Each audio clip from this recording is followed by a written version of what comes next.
Welcome back, everyone. Welcome back to the Sparkling Tuna Cup number 43. Welcome to the semi-finals. We have finally made it here all the way to the semis. And again, to apologize for the extended break, but we are here with our next matchup. We just casted Ashbringer, survived the cannon rushes of Greth, but now he's up against Nicoract, the best Terran in the entire bracket. Let's go. We have a TvP. By the way, Nicoract did bring down Geralt in the last series. It was off stream, it was in the quarterfinals, but Geralt has been eliminated. Nicoract brought him down 2-1. That's already a big win. Geralt, arguably the best Protoss in the bracket, has already fallen to this Terran player. Can he make a deeper run? Can he keep it up and keep going all the way to the finals, maybe even further? We're here to find out. Spawning in the bottom left-hand corner of Hecate, we have our red Terran player representing the Platinum Heroes. It is Nicoract.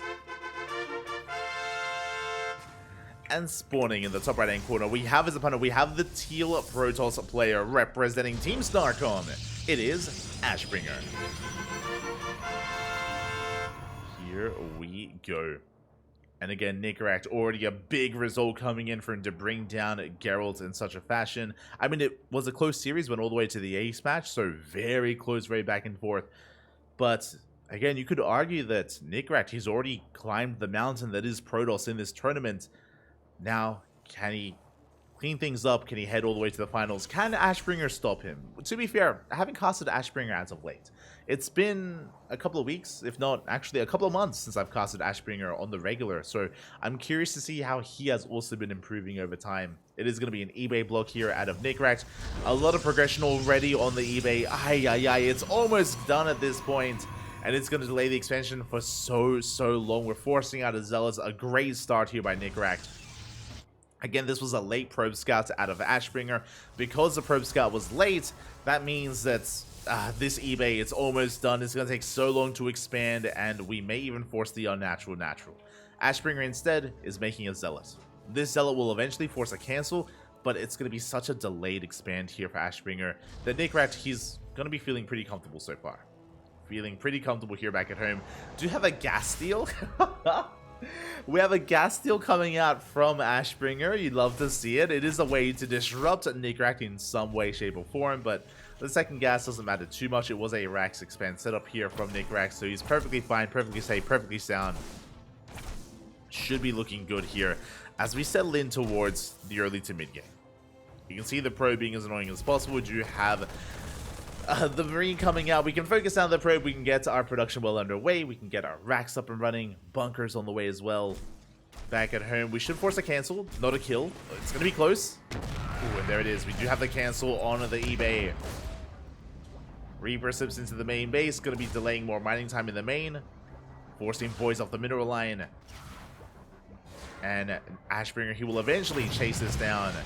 And the question becomes, what kind of tech do we work with? Do we go for a Twilight Council or a Stargate? We have our answer. It's going to be a Stargate. Stargate opener out of Ashbringer. Meanwhile, Nicoract behind this going for a 3-Rax. And the gas does not see this. But the fact that there is a gas geyser is a bit telling. It should be a sign that there's no factory or starport follow-up. Otherwise, we would prioritize taking this gas or shutting down this gas. I guess, to be fair, Nicoract could just be taking a second gas on the low ground. And he is. Second gas is on the low ground. So Ashbringer, he only has a piece of the puzzle. Is unaware of the 3-Rax. And basically the way this works, as Adepts, they will shade into the mineral line. Get a couple of SCVs. As they will be hunted down. But the way this works is that Nicoract is going to be building up a death ball of a bio army and is going to be hitting a strong timing with Stim. Stim and combat shields. Upgrades are going to be on the way. And this is ideal against a Stargate. The reason why I say that is because Stargate openers, they give you oracles, they give you phoenixes, very fragile units that don't really help too much against a death ball of a marine army. What we would need is blink stalkers, fast colossi, anything else. Now it does look like we're transitioning out of this. It looks like it's not going to be phoenixes. We're going oracle into a tech transition, which is kind of good, kind of bad. The downside here is that this was a big commitment into this tech option, into the Stargate, and this Oracle has to pay for itself. If it doesn't, Ashbringer is going to be falling behind, especially after a delayed expansion.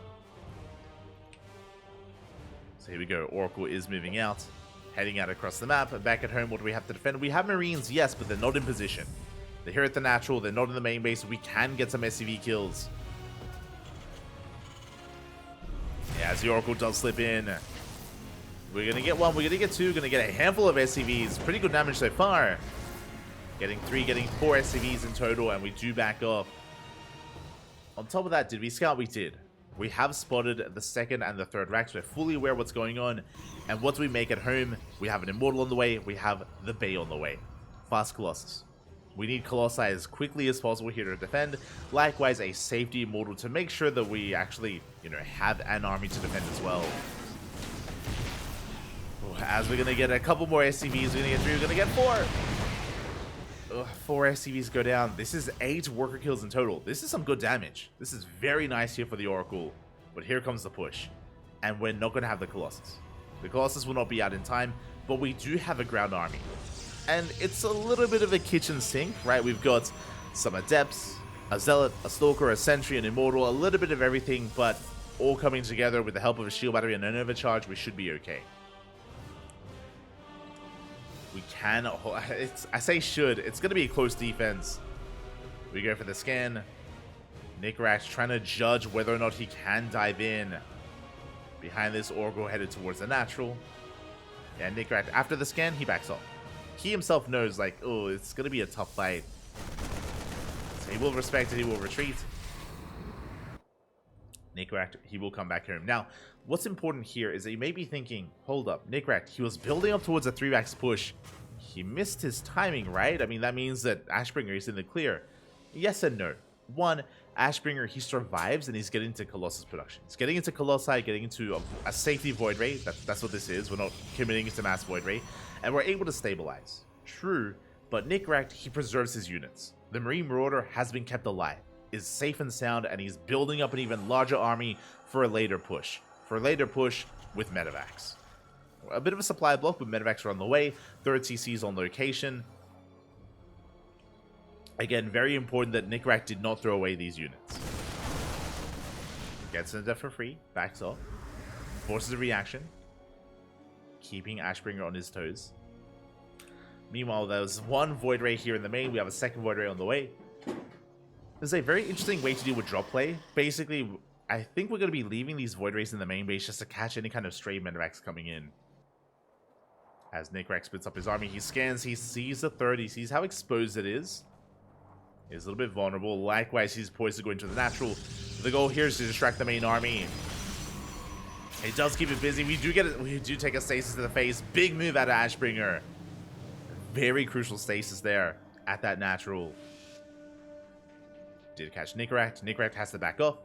Has to retreat. And behind this, here come those Medivacs, so we gain access to drop play. And I believe Nicoract has not seen the Void Rays. Doesn't know that there is some anti-air waiting for him. Stasis runs out, we catch some of those units. Nicoract tries to go in, but knows that he can't, so he has to retreat. And so far, Ashbringer doing well for himself. He's, again, stabilizing, as we mentioned before. Now he's stabilizing on 3 bases. He's holding on, building up towards a higher Colossus count. I am concerned about these Void Rays. These Void Rays, it's a bit of an expensive investment for him. And if we aren't able to deny a drop, then it's kind of dead supply. It's not ideal in a head-to-head fight. In this main frontal push that we're going to be seeing, the Void Rays won't really add too much to it. But we'll see. As 1-1 is done, we have 2-2 on the horizon for the Terran.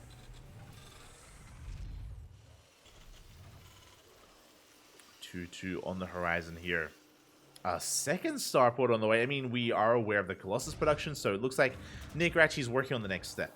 What is that? Other than 2-2, Vikings. We're going to be getting into double starport Viking production. That means that we should be seeing a Ghost Academy soon thereafter, if Nicoract is going for a longer game. And so far, it does seem to be the case that we are getting into a longer game here. We shall see.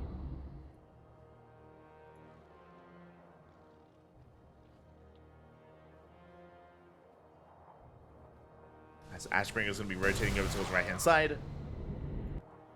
Getting out his units, does get the revelation off on the main army. Oracle does fall, but he will be able to push up this ramp. You can see Nicoract trying to get in position, trying to get ready. is trying to prepare. As Ashbringer is pushing in, activates the shield. Guardian shield has been activated. Void Rays who activate their prismatic alignment as well. Good kiting so far to Nicoract. Yeah, he kites the hell out of those Dallas. The Colossi left behind. And now the Colossus engage. Yeah, it might be too late. We're trying to break through. Vikings going ham, but the Bio Army, it melts here before the Colossi. The Marines and Marauders do fall. How we might need, yeah, we might have needed to pull the boys. GG gets called, and Ashbringer, he breaks through and takes game number 1. Whew. GG. A solid game 1 there from Ashbringer. And again, when it came to that fight, there was some good kiting from Nicoract, but I think in that moment we did need to pull the boys. We needed to tank some of those Colossus shots. The Colossus, the swipes from those Colossi were insane on the Bio Army. It took a while for them to really engage, but once the swipe started, the army melted. The army did melt. And with that, Nicoract, he was broken then and there. He needed a little bit more time to get into the rest of his Vikings. And likewise, as we were pointing out, really good of Ashbringer to stabilize, right? He was able to stabilize on 2 bases, then get up to 3 bases. He caught some bio out on the map as well. Ashbringer, he was able to defend well enough for him to settle into his 3-base economy, into those 3 Colossi, and then counterattack. And with that, we're getting into game number 2, and spawning in the bottom right-hand corner of Oceanborn, we have our Red Terran player. We have our Red Terran player representing the Platinum Heroes down in this series. Looking to bounce back, looking to fight back and force the ace match. It is Nicoract. And spawning in the top left-hand corner, we have his opponent. We have the Teal Protoss representing Team StarCom, leading the series 1-0. 1 game away from advancing on to the grand finals, which will be insane, by the way. It is Ashbringer.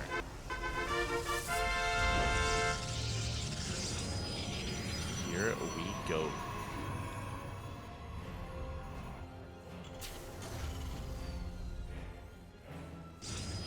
And we do see this time Nicoract is not going for the eBay block. He's not sending out an SCV. He will not be disrupting the opener, I believe. And Ashbringer instead is moving out with his own probe. Okay. Ooh, and Nicoract, he is switching things up. That is a second gas geyser. Last game was an eBay block into a 3-racks. This game, double gas opener into a faster factory. So a much more aggressive build out of Nicoract. Now, faster gases can lead into a couple of different things. It can lead into reactored Cyclone production. It can lead into Reaper Hellion. It can lead into a Hellion drop. Can lead into a committed mine drop. There's a lot available. There's a lot available here for Nicoract. And the probe does confirm the second gas. So Ashbringer knows he has to be a little bit more safer here as we get into game 2. Factory now on the way. Again, with these 2 gases being taken, we can rule out 3-racks, as we now know for certain. And we can rule out some more greedy economic opener. This Ashbringer setting up back at home, going to be expanding, waiting for his Cybercore. I imagine this game he's not going Stargate. After seeing the double gas, we should be going for a Twilight Council. Should be. A very early shield battery in the main base to defend against the Reaper. Shield battery is on the way. Reaper is going for a counterattack. CC is thrown down on location. As the Reaper moves out, so what are we working with back at home? We're going for a reactor on the racks. We are making Hellions initially. This could be just be Reaper Hellion. That was one of the options. Yeah, it could just be reacted Reaper Hellion here out of Nicoract. Reaper gets across the map. Slipping into the main. Again, the shield battery is done. So we shouldn't lose anything in the main base as we do defend with our first sentry. And Stalker. We do see Ashbringer trying to intercept it. Looks like he will. Will intercept, will shut down the first Reaper.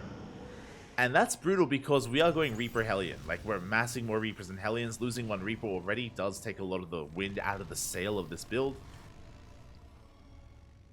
So traditionally, this is 3 Reaper and 2 Hellion. Now it's 2 and 2. The goal of this push is to get into a mineral line and kill workers. It's to kill some probes, get ahead in the economy, Nicoract is looking for a dive.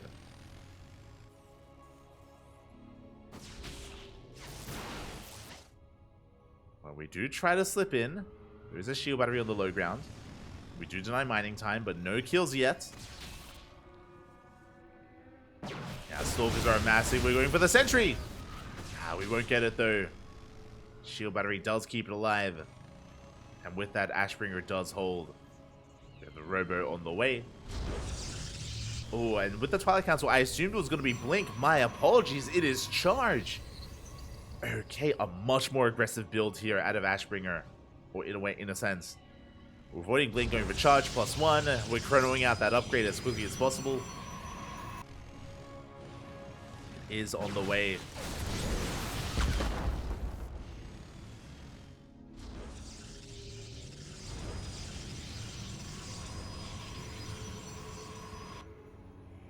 Is on the way here, as you do see the drop headed towards the main. It is going to be the mine drop.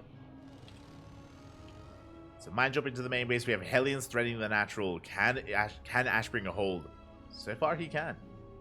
Splits up his army. Behind this, 3rd CC on location. Bold move out of Nicoract. Is trying to catch up economically as Nicoract is down in workers. Here comes that mine drop into the main. Does find a way in. Oh, and Ashbringer doesn't react in time. Oh my god.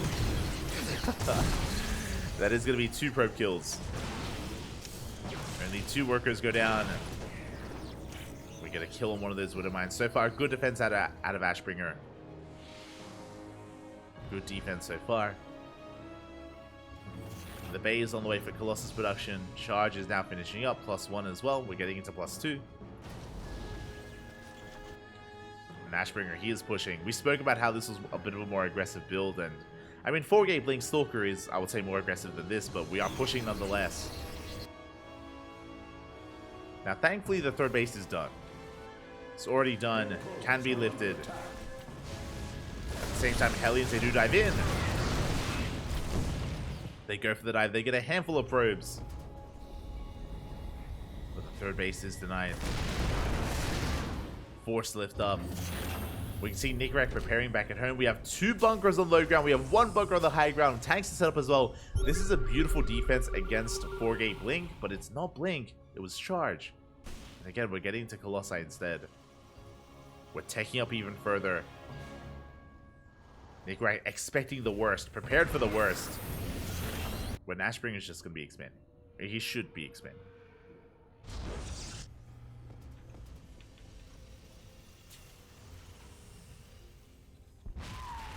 Go. It's Ashbringer. Never mind. He doesn't. Oh, there we go. There we go. He does expand. Does third and 3rd.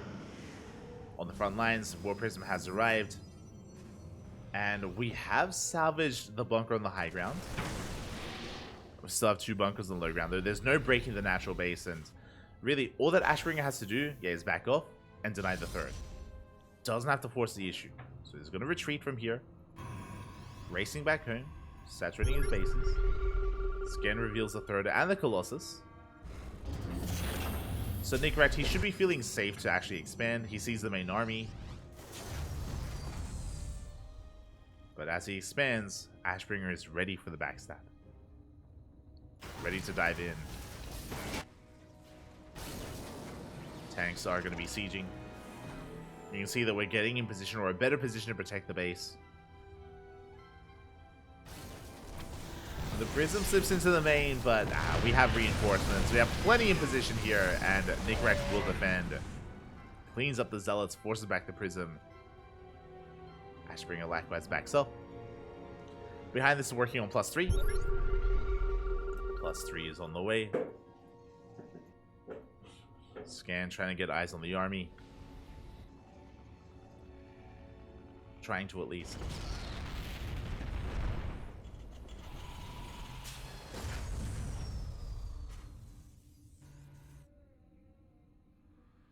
And with that, the game is going to be settling. The game is going to be we're calming things down. But we're calming things down. Nicoract, he does main out over. He takes his 3rd. Prism is going for a warping on top of the tank. Oh god, a bit of a bold move here. Prism goes down. Big pickoff. Zealots, they now trickle in. But we're throwing these Zealots away. They barely achieve any damage here. They're going to be shut down. Ashbringer just throwing away some of his army. And Nicoract just absorbing blow after blow. And Nicoract, you can see that he's up 40 army supply here as he has been building up on these bases non-stop. Now, Ashbringer back at home, he can still take a fight. Even being down in army supply, with some good force fields, with a good engagement, he can take a fight. But Nicoract, he does have a Raven. Ooh, no interference matrix though. Never mind. I was going to say that Nicoract, he can dive in and he can disable the Colossi, but that is not true. Instead, going for a split push. Double jump into the natural. We have an army on the right-hand side as well. Probes are going down, and you can see Ashbringer react with his entire army. He brings everything over to defend, and that will create an opening. Doesn't go for it, though. Doesn't commit. Nicoract taking it slow and steady here, calming things down. Likewise, Nicoract working towards 2-2. Working towards those 2-2 upgrades.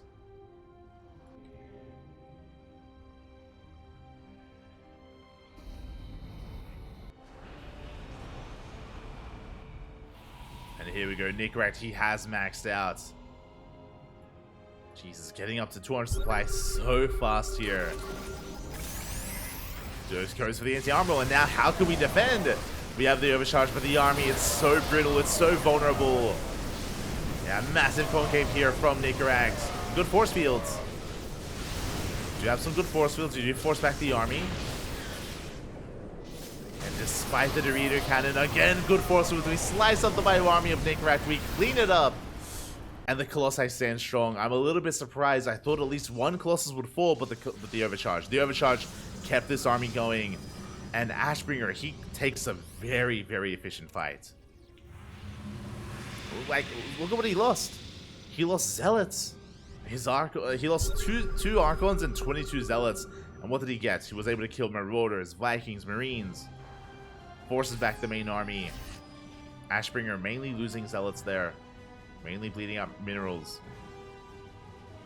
And now we're going for a counterattack. And now, Nicoract is in a bit of trouble. He is in a bit of trouble here. There is energy for more force fields. As you saw, it's so important to really slice up this army, to cut it up, and to deal with it a portion at a time. A section at a time. We're pushing in.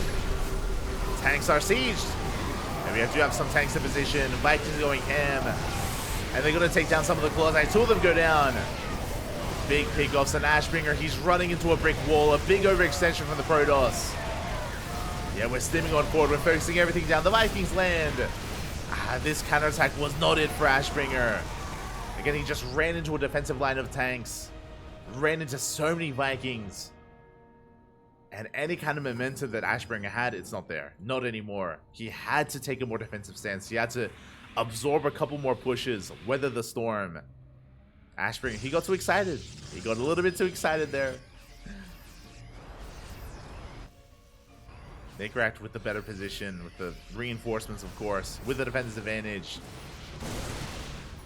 And with that, Nicoract, he's now snowballing out of control. Snowballing even. Takes down the 4th base. And what is there left to defend? We have one Colossus, we have a couple of Archons, but there is no meat to this army, there's no buffer. There's a handful of Zealots. Nicoract, he can fight this. With some good EMPs. But he's waiting for reinforcements. Doesn't want to take a chance. Doesn't want to risk it. Snipes a couple of Zealots. Once again scanning. He's like, this can't be all your army, right? It is. It is, Pat. We can send it.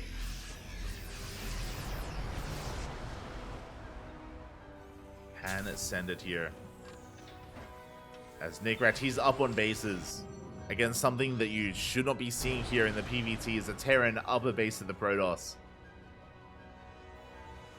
So Nicoract, he's up on workers plus mules. He's looking to snowball out of control. Raven Rats getting a couple of probes. Nothing too major.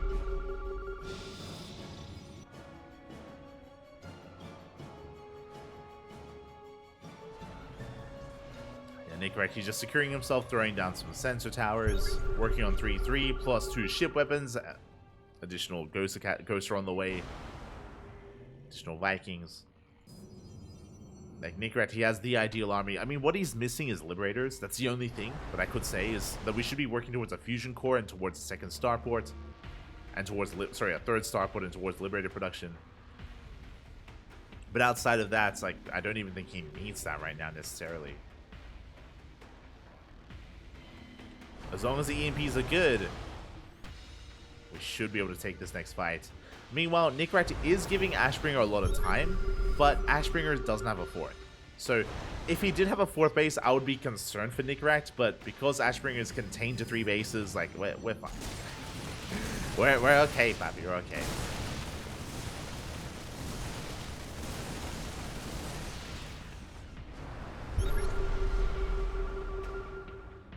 Let's just see Nicoract pushing on through. There we go, he has maxed out.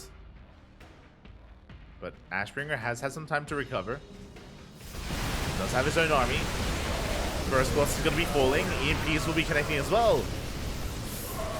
Some of them at least. Yeah, Ashbringer trying to chase us down. The Vikings, they do land. They soak up a good amount of those Zealots. And it looks like Ashbringer is going to be able to force back the army. But these have still been some expensive losses for the Protoss. Down to 1 Archon, down to 3 Immortals. GG gets called. The writing's on the wall. We don't have enough to keep pushing, and Nicoract ties up the series 1-1. GG. We're going to the ace match. We are going the distance here. All the way to game 3.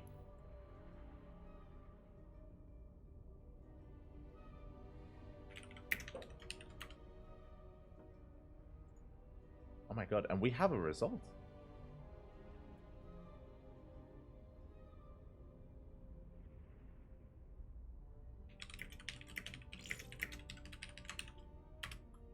As we're getting ready for game number 3 here, we do have a result just coming in here. Nikic, he took down Wayne 2-1. Oh my, the upsets are real. The upsets are insane. Coming into this tournament, I feel like most people were looking at both Wayne and Geralt. I feel like most people looking at Wayne and Geralt like that should be the finals, you know, a PvZ, Wayne from the upper half, Geralt from the lower half. But no, both Wayne and Geralt, they fall in the quarterfinals. And suddenly everything is up in the air, and this is anyone's tournament. The favorite players have been eliminated, and now it's up against everyone else to step up. And here he is, spawning in the bottom right hand corner of Hardlead. We have the red Terran player representing the Platinum Heroes, forcing the ace match. He took down Geralt earlier. Can he keep it up? Can he keep it up? Can he keep going? It is Nicoract. And spawning in the top left hand corner, we have his opponent. We have the teal Protoss player representing Team Starcom, being forced into game 3. Can he bounce back? It is Ashbringer.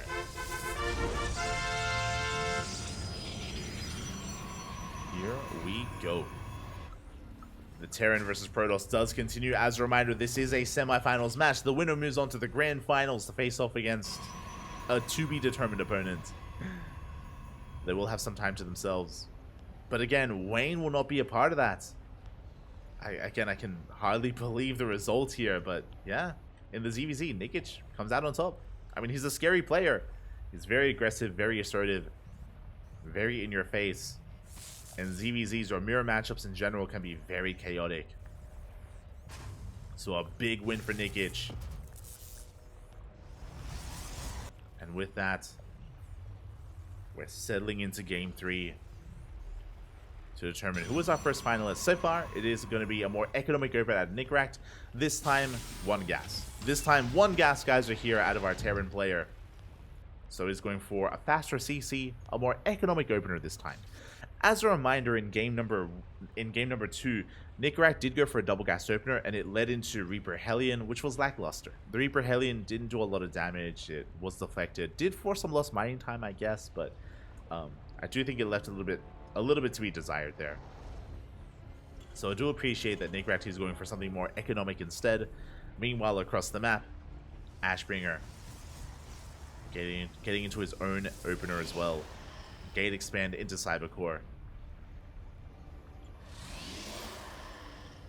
And we have yet to see Blink Stalkers. It's been a Stargate opener in Game 1. It was Charge in Game 2. Oh. The question becomes, what do we get here in Game number 3? I just accidentally hit my keyboard. So I do apologize. I do apologize, but here we go. The Stalkers are amassing. And there's our tech of choice, Twilight Council. Now, I want to say this is a Blink-based opener, but it's Ashbringer, and he hasn't shown us that yet in this series, so I'm tentatively saying Twilight Council for Blink. Second gateway has been thrown down. Reaper trying to get a read of what's going on. Trying to get a scatter.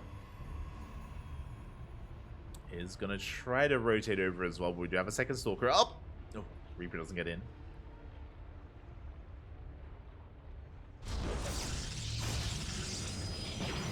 We're unable to quite make it in there. Second Stalker has arrived. Ashbringer, he does deny the scout.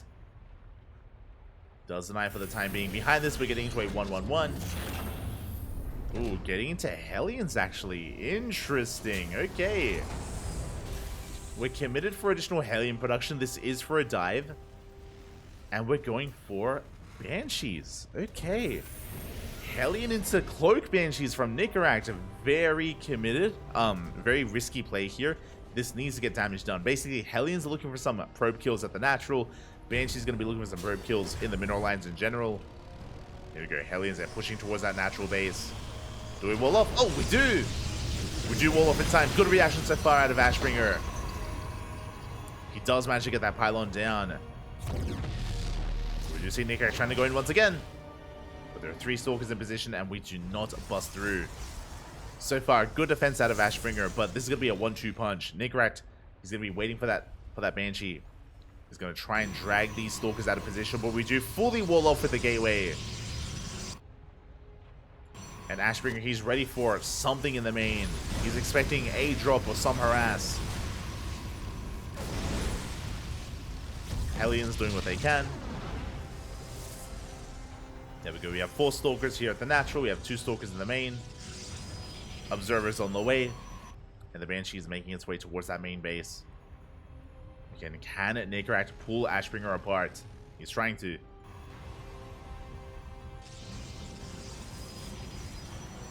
See if we can bring it together here. Banshee does rock up. Cloak is done. And there's no detection. Probes are going down. But here comes the Observer. The Observer is making its way into the main. Oh, Blink is done. And we do manage to chase back that Banshee. Gets 3 probe kills. It's an okay amount of damage. Not ideal, but okay. Meanwhile, it was a 3 gateway opener. 3 gate Blink. Out of Ashbringer.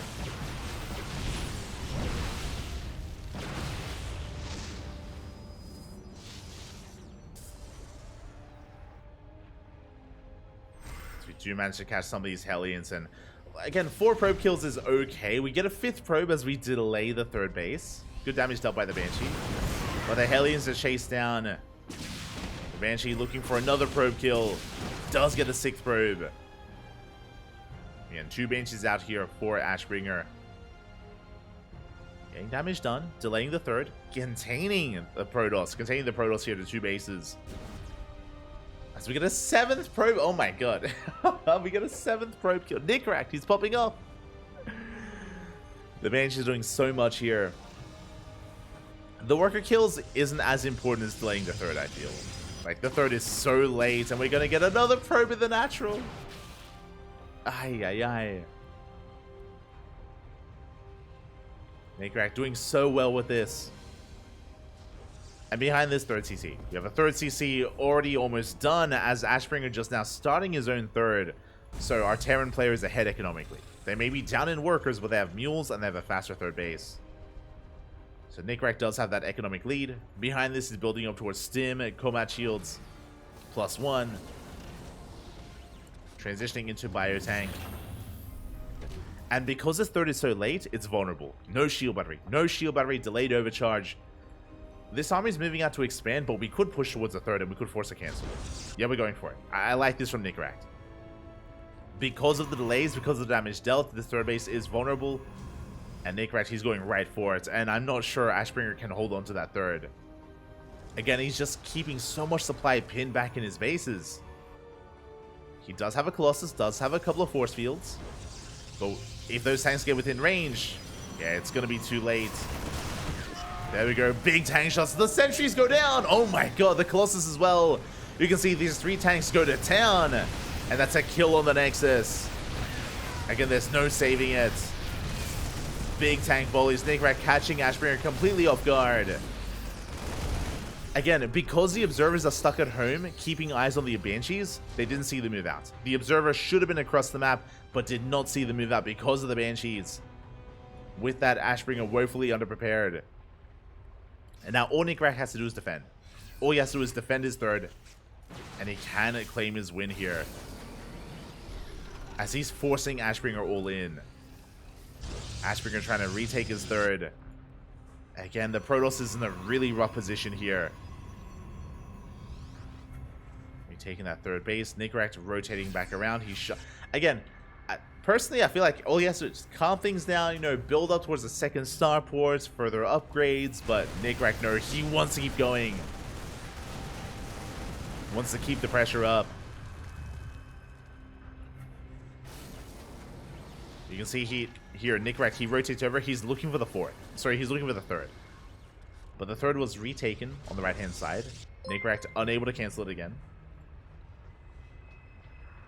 As Nicoract is going to be pulling back. Meanwhile, a big shout out to Lordington. Oh my, the Lord. Thank you so much for subscribing here for 2 months. Gracias, Pep. Gracias. Thank you so much. Hope you enjoy the content. Hope you enjoy the cast. Hope you enjoy your emotes. Thank you so much. Thanks to the support that we get on Twitch, as well as Patreon, as well as Matcherino, we're able to host our events on a regular basis, so thank you. Again, Sparkling Tuna Cup, it's our own tournament from the Cranky Ducklings, and you can support it through the channel or elsewhere if you wish. Thank you, Pappy, thank you. As here we go, the tanks are heating up once again. Big volleys on the army. Ooh, Colossi almost go down, and we just bully Ashbringer back. He cannot engage, he cannot touch this army. Nicoract suffocating Ashbringer, choking him out, and he cannot breathe. Nicoract pushing forward. At the same time, we do have a big counterattack, getting a lot of damage done, but it might be too little too late. SCVs are falling. We have reinforcements back at home. We're cleaning up the Zealots at the same time. Banshee is still alive, by the way. We still have the Banshee in the main. Gets a pylon. Nicoract backs up. Again, he doesn't have to commit. Doesn't have to go all in. Nicoract, he denies the third for a second time. From here, he can just retreat, reinforce. Again, work on his upgrades. He can work on a fourth CC if he so chose to. The world is Nicoract's oyster. And once again, you see him rotate over to deny the third that doesn't exist. Scans, sees an opening towards the natural. Dustin forward, tanks are sieging. And yeah, the Colossi are going to be going down. There are too many Vikings, not enough anti-air. We focus on one, and we're going to get the other Colossus. GG gets called, and Nicoract, he will take it. Takes down Ashbringer 2-1, advances on to the grand finals. GG.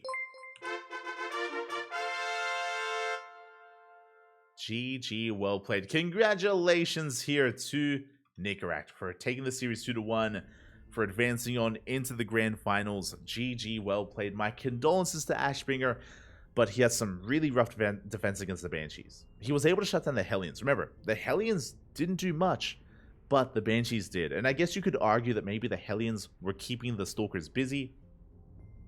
And in that moment, we were able to pop off. In that moment, the Banshees were able to not just cripple the economy, not just kill probes, but delay the third base time and time again. And because the third was late, that meant that the stack defense was late, the shield batteries, the pylons, because of because the observers were kept busy by the Banshees, we had zero vision on the map, and we did not see the move outs, we did not see the tank push, and we were not ready for it. Ashbringer pulled apart there in game 3. GG, well played. Very well played. Congratulations to Nicoract, and with that, we have our first finalist. We have our first finalist, and we have yet to determine our second finalist. We have yet to determine, as we're going to be switching our scenes over, and you can have a look at the bracket yourself.